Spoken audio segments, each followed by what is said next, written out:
Okay. Yeah, so, there's definitely a lot of people who are definitely on the younger side watching this type of material right now. Yeah. Right? And for some of them, they're investing is a very new space for them, or dealing with money is a very new space for them. Yeah.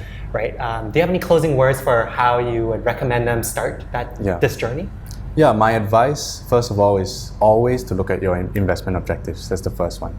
Secondly, always compare fees before you invest. And the third one is do your own research. And once you're safe, once you think StashAway is safe and is a good place for you to put your money, then all you have to do is download the app, deposit, and watch your money grow.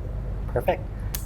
Thanks so much, Ken, for participating and helping us understand the basics of investing, what people should be doing, and how StashAway can play a role in their investment journey. Yeah. And for the people who are watching right now, thank you so much. If you have any other questions, feel free to leave a comment down below, and we will try to answer that for you as soon as possible. Otherwise, check out the other videos that we have with Ken here. We have a bunch of other questions that we have recorded and hopefully will help you in some way, shape, or form.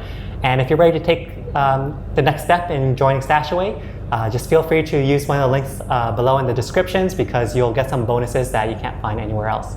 All right, thanks a lot.